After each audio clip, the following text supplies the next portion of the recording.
चलिए जी, good afternoon. नया topic आज हम स्टार्ट कर रहे हैं, इन्वेस्टमेंट फ्लक्चुएशन रिजर्व। पिछला हमारा टॉपिक जो खत्म हुआ था WCR, WCR की फुल फॉर्म याद है? Workman compensation reserve. Workman compensation reserve WCR का मतलब ये होता था, हमने कुछ पैसा बचा के रखा हुआ है वर्कमैन के लिए। तो वर्कमैन हमसे क्लेम मांगने आ सकते हैं, रिटायरमेंट का, कोई इंजरी हो गई हो, दुकान में काम करते करते कुछ चोट लग गई हो, चाहे उनकी रिटायरमेंट के पैसे हों, कुछ भी उनका क्लेम है, तो हमने पहले ही पैसे बचा के रखे होते थे। जितना क्लेम मांगने आएंगे क्लेम वालों को दे देंगे, बाकी सारा पार्टनर्स में बांट देंगे। किस रेशो में? ओल्ड रेशो में। अगला टॉपिक है इन्वेस्टमेंट फ्लक्चुएशन रिजर्व। यहां से भी ये नाम से लग रहा है कि ये जर्नल रिजर्व है कि या स्पेसिफिक रिजर्व है, कोई स्पेसिफिक। जर्नल रिजर्व का तो नाम ही जर्नल रिजर्व होता है, उसको हम किसी भी पर्पस के लिए यूज कर सकते हैं। जब किसी रिजर्व के आगे कोई नाम लगा दिया हो तो उस नाम के लिए यूज कर सकते हैं। जैसे कि पेट्रोल रिजर्व। पेट्रोल रिजर्व का मतलब है कि उन पैसों से सिर्फ पेट्रोल भरवाएंगे। ठीक है। तो वर्कमैन कॉम्पनसेशन रिजर्व, वो वाला पैसा सिर्फ वर्कमैन को देने के काम आएगा। ये क्या है? Investment fluctuation reserve. सबसे पहले मेरे को यहाँ पे ना ये दो मतलब समझने पड़ेंगे। पहला रिजर्व। रिजर्व का मतलब होता है पैसा बचा के रखना। रिजर्व का मतलब मेरी जेब में जो पैसा पड़ा है, मेरी दुकान में, चाहे बैंक में रख लो, चाहे दुकान पे रख लो, घर पे रख लो, कहीं भी रख लो, मतलब पैसा बचा के रखना, उसको बोलते हैं रिजर्व। रिजर्व का दूसरा नाम होता है फंड, तीसरा नाम होता है बैलेंस, चौथा नाम होता है मेरा प्रॉफिट। कुछ भी बोल लो, टेक्निकली पेपर में क्या वर्ड आता है? रिजर्व आता है। तो रिजर्व मतलब मेरा बचा हुआ पैसा। अब मैंने पैसा क्या के लिए बचा के रखा हुआ है? इन्वेस्टमेंट फ्लक्चुएशन के लिए। फ्लक्चुएशन मतलब अप डाउन होना। फ्लक्चुएशन मतलब अप डाउन होना। इन्वेस्टमेंट के लिए है ये। इन्वेस्टमेंट का मतलब मेरे को यहाँ पे सबसे पहले समझना पड़ेगा। मैंने रिजर्व का मतलब समझ लिया, मेरा पैसा। फ्लक्चुएशन मतलब अप डाउन से बचने वाला, मतलब अप डाउन की सिचुएशन में रखा हुआ पैसा। क्या कि अप डाउन इन्वेस्टमेंट। इन्वेस्टमेंट का मतलब क्या होता है? ये देखो बैलेंस शीट बनाई हुई है। जब भी कोई कंपनी अपने पैसों को इन्वेस्ट करती है, जैसे कंपनी को पता है कि अभी इस टाइम पे मंदी चल रही है, ये कुछ भी लगा लो, मेरे पास फालतू पैसा पड़ा है, मैं अभी बिजनेस में नहीं लगा के रखना चाहता।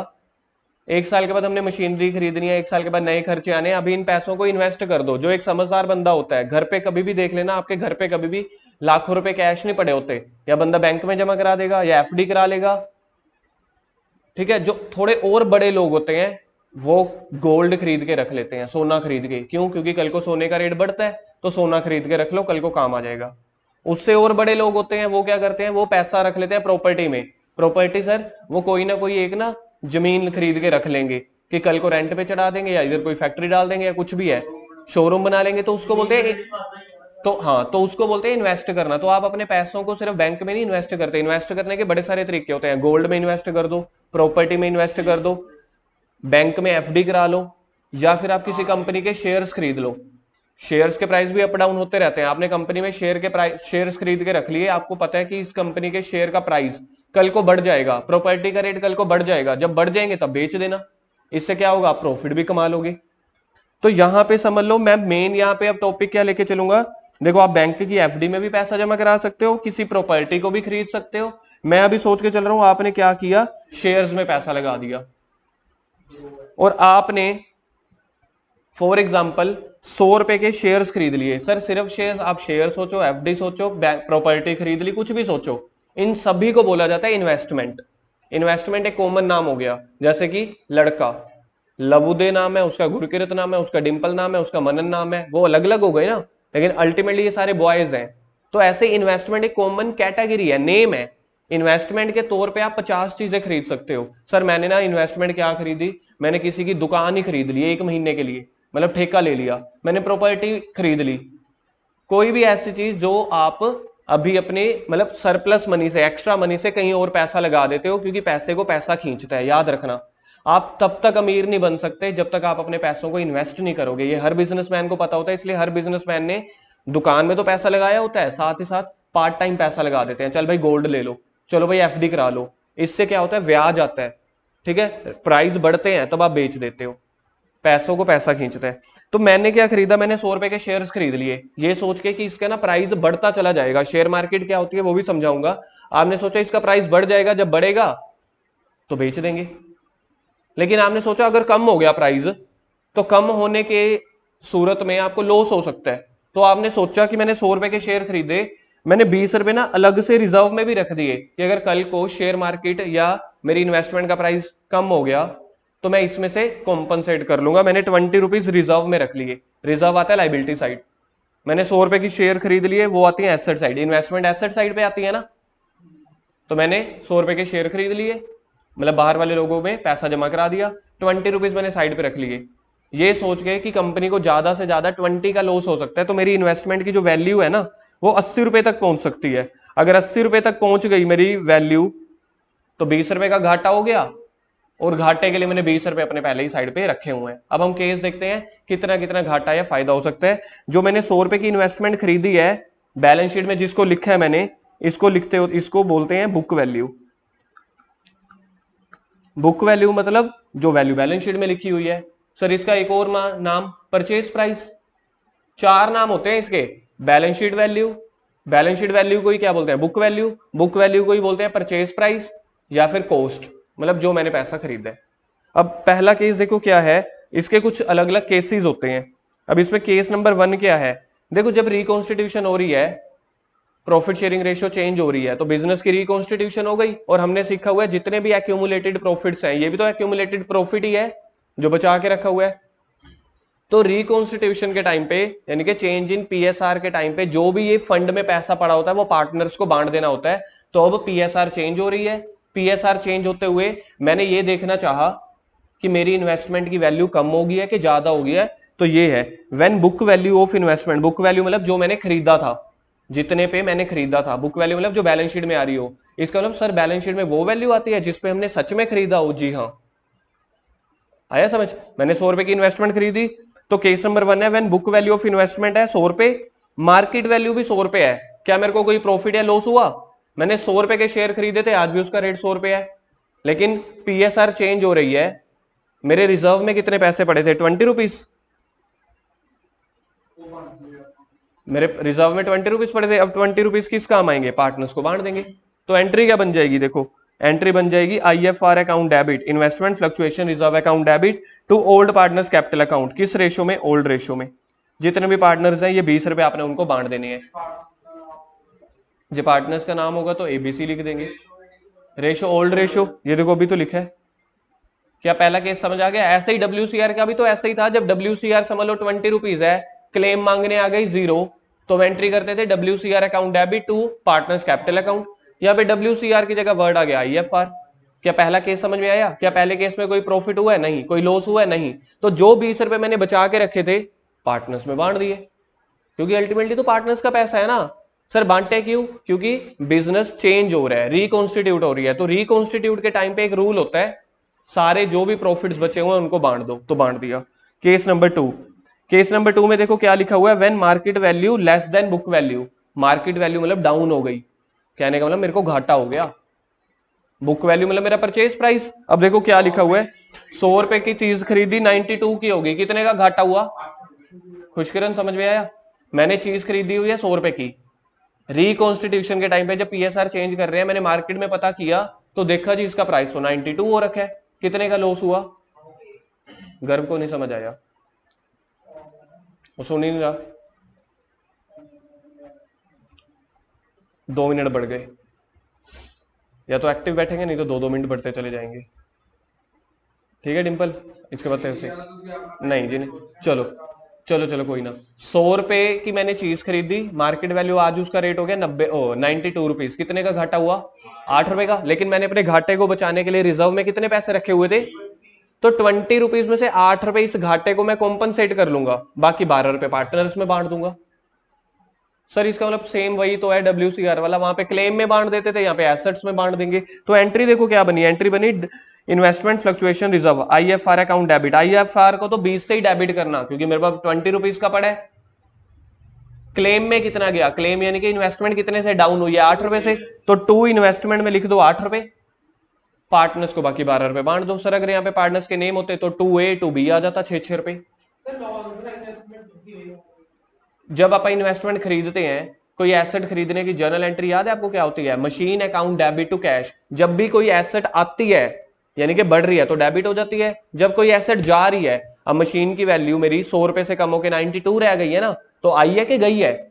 गई है तो क्रेडिट हो जाएगी। रियल रूल, रियल रूल कहता है डेबिट कर दो what comes in, credit what goes out. जो यहाँ पे मेरी वैल्यू गई है, गई होने का मतलब कम हुई है, तो क्रेडिट हो गया। सेम इसी को अब WCR सोच के देखो, WCR अकाउंट डेबिट 20 रुपए, टू क्लेम 8 रुपए, टू पार्टनर्स कैपिटल 12 रुपए। अगर आप ध्यान से देखोगे सिर्फ नाम चेंज हो रहे हैं, WCR की जगह IFR आ गया, क्लेम की जगह इन्वेस्टमेंट आ गया। केस नंबर 2 का पार्ट ए खत्म हो गया। जब लॉस जो है ना 8 रुपए का लॉस है आपके रिजर्व से कम है। अब सेकंड में देखो, अगर लॉस हो गया IFR से ज्यादा, सर IFR में हमने कितने पैसे बचा के रखे हुए हैं, 20 रुपीज। लॉस हो गया, मार्केट वैल्यू हो गई उसकी 77, मेरी बुक वैल्यू कितनी थी 100 रुपए की, अब वैल्यू कितनी बच गई है 77, कितने का लॉस हुआ 23 का लॉस हुआ। IFR में कितने पैसे पड़े हैं 20, तो ये केस है जब लॉस IFR से भी एक्सीड हो जाए। 20 रुपीज में IFR से कवर कर लूंगा, बाकी 3 रुपए पार्टनर से एक्स्ट्रा लॉस। हाँ, ये वाला क्या है, क्वेश्चन में अपनी इन्वेस्टमेंट की वैल्यू कितनी थी, इन्वेस्टमेंट की बुक वैल्यू थी 100 रुपए की, मार्केट वैल्यू उसकी रह गई 77 की, तो कंपनी को कितने का नुकसान हो गया 23 का।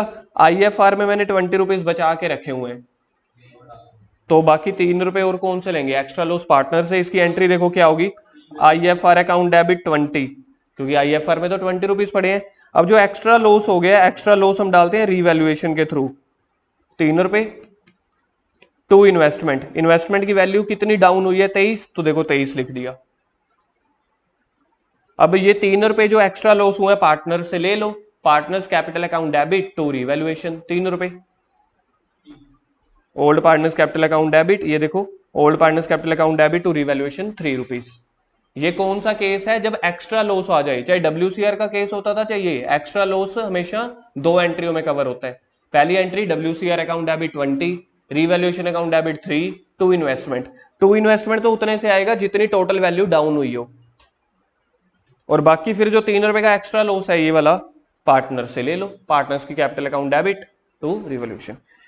केस 2 का पार्ट नंबर 3, जब लॉस की वैल्यू रिजर्व के बराबर हो, तो इस केस में 100 रुपए की बुक वैल्यू थी, मार्केट वैल्यू रह गई होगी 80 रुपीज, कितने का घाटा हुआ, देखो मार्केट वैल्यू रह गई 80 रुपीज, बुक वैल्यू थी 100 रुपए, तो लॉस कितने का हुआ 20, सारा का सारा लॉस कहां से कवर कर लूंगा IFR से।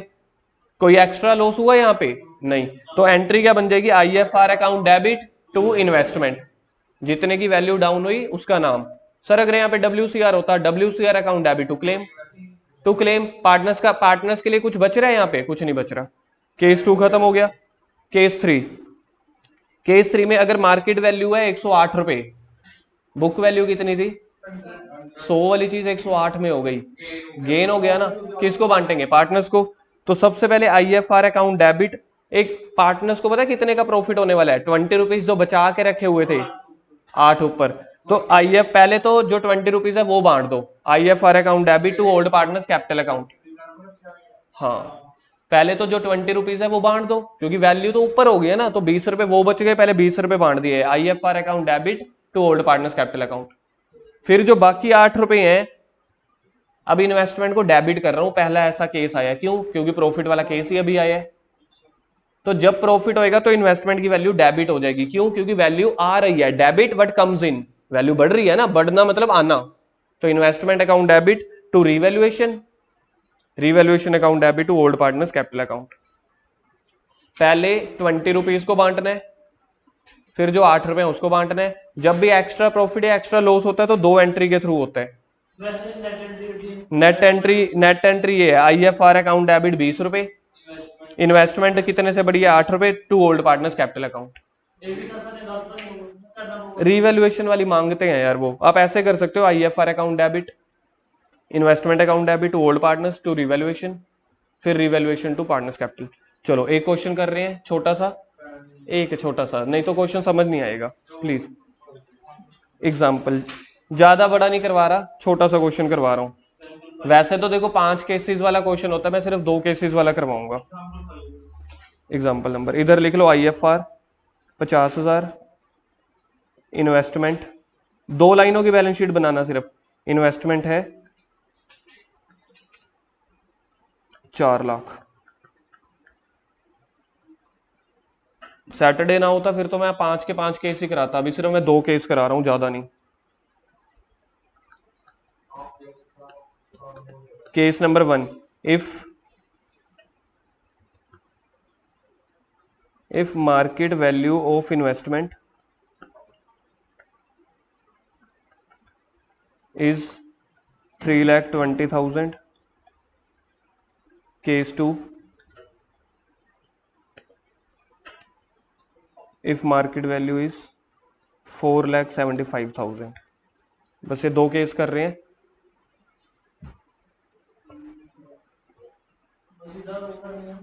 जर्नल एंट्री, बस जर्नल एंट्री करो केस 1 की। केस 1 में पहले मेरे को बताओ प्रॉफिट हुआ है कि लॉस हुआ है? लॉस बताओ कितना हुआ है? लॉस का फॉर्मूला होता है book value minus market value. 4 lakh की वैल्यू थी, 320 रह गई, कितने का लॉस हुआ? 80,000 का।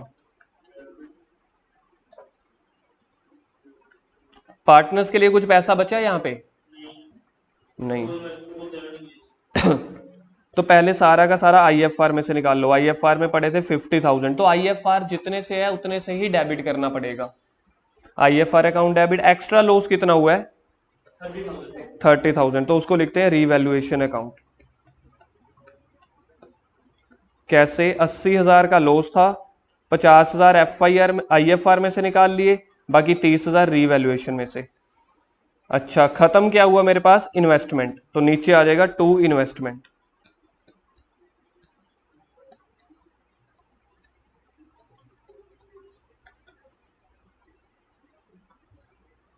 अगली एंट्री आप लोग मुझे बताओ क्या होनी चाहिए? हाँ, partners capital account debit to revaluation, क्योंकि एक्स्ट्रा लॉस जो हुआ है ना वो सारा पार्टनर्स के अकाउंट में से लेंगे, तो पार्टनर्स कैपिटल अकाउंट डेबिट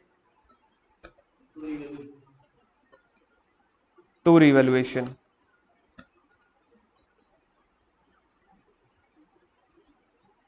कितना करूं? 80,000 या 30? 30। जितना रीवैल्यूएशन डेबिट हुआ है उतना क्रेडिट, जितना रीवैल्यूएशन डेबिट हुआ है उतने से क्रेडिट होगा। इसकी नेट एंट्री क्या बन रही है? सोचना एक बार। इसी की दोनों की अगर कंबाइंड एंट्री क्या बन रही है? टू इन्वेस्टमेंट, क्योंकि रीवैल्यूएशन जितने से डेबिट था उतने से क्रेडिट हो गया, तो रीवैल्यूएशन कैंसिल हो गया। केस नंबर 2, केस नंबर 2 में प्रॉफिट हुआ है कि लॉस हुआ है? पहले तो ये लिखने, प्रॉफिट हुआ है। कैसे पता चला? क्योंकि 4 लाख वाली चीज 4,75,000 की हो गई, तो प्रॉफिट लिखो पहले। प्रॉफिट हुआ 75,000। सबसे पहले जो आईएफआर में है वो पैसा बांट दो। आईएफआर अकाउंट डेबिट किसको बांटना है? क्या लिखेंगे? To partners capital account. पहले तो आईएफआर में कितना पैसा पड़ा है? 50,000, उसको बांट दिया। पहले पार्टनर्स को पैसा बांट दिया। अब इन्वेस्टमेंट की वैल्यू कितने से इंक्रीज हुई है? तो इन्वेस्टमेंट को डेबिट करूं या credit? Investment account debit to revaluation. 75,000 ना। अब ये वाला रीवैल्यूएशन में पैसे पड़े हैं, पार्टनर्स में बांट दो, तो पार्टनर्स को पैसे मिलेंगे, तो पार्टनर्स की कैपिटल क्या हो जाएगी? क्रेडिट हो जाएगी। Revaluation account debit